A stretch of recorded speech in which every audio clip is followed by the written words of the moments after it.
तुम्ही पाहत आहात MCN न्यूज मराठी।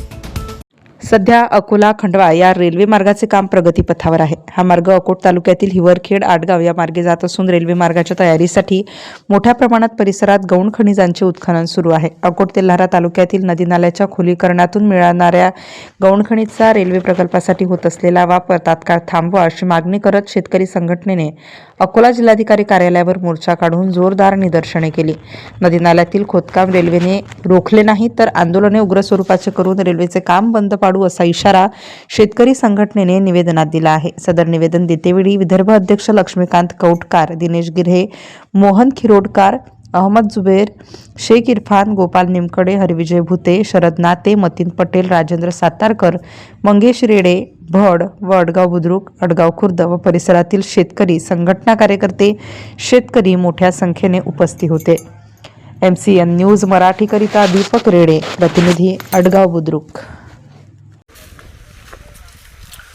आज आम्ही जिल्हाधिकारी यांना निवेदन दिले की अकोट आणि तेल्हारा या तालुक्यातले जे सर्व नदी नाले आहेत ही कंत्राटदारांना खोदकाम करून त्याच्यातली वाळू आणि सगळी खनिज संपदा ही रेल्वे पट्टीसाठी वापरण्यात त्यांनी परवानगी दिलेली आहे।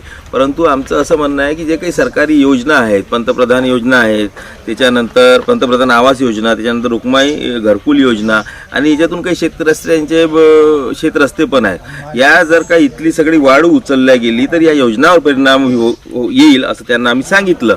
सोबतच शेतकऱ्यांचे जे शेतरस्ते आहेत त्या शेतरस्त्या संबंधितही या नाल्यातून रस्ता असल्यामुळे अडचणी होणार आहेत। तसंच याच्या किनारा जर का खचल्या तर लाखो टन चांगली माती वाहून जाईल आणि पर्यावरणाचा ऱ्हास होईल। परंतु हे बोलल्यानंतर आता SDO सोबत आम्ही SDO लोणकरजी यांच्यासोबत आता इथं चर्चा केली। त्यांचं असं मत आहे की ह्या ज्या काही योजना आहेत, रुक्माई योजना असो, शेड्यूल कास्टसाठी आणि पंतप्रधान आवास योजना, तर याचा आमच्याकडे रेतीसाठी कोणता अर्जच नाही आहे। रेतीसाठी तो आपला ज्याला तो योजनेचा लाभार्थी आहे तो अर्ज नाही करणार ना, तो वाळू मागायला थोडी जाणार आहे। वाळू मागायला हे कॉन्ट्रॅक्टर जाईल, कॉन्ट्रॅक्टर त्याच्या घरापर्यंत वाळू आणून टाकेल।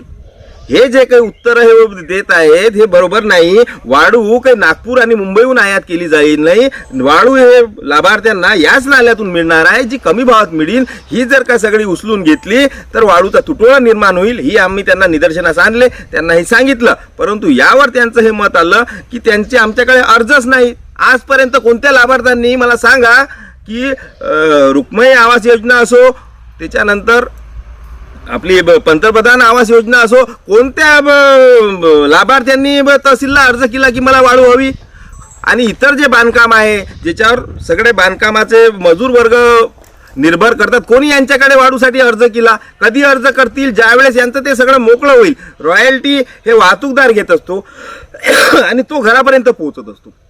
म्हणून कोणताही बांधकाम करणारा वाळूची परमिशन घेण्याकरता तहसीलवर जात नाही, SDO कार्यालयावर जात नाही, हे काहीतरी गोल गोल फिरवण्याचा प्रयत्न करत आहे असं आमचं ठाम मत आहे। जर का यांनी हे खोदकाम थांबवलं नाही तर आम्हाला आक्रमक पवित्रा घ्यावा लागेल।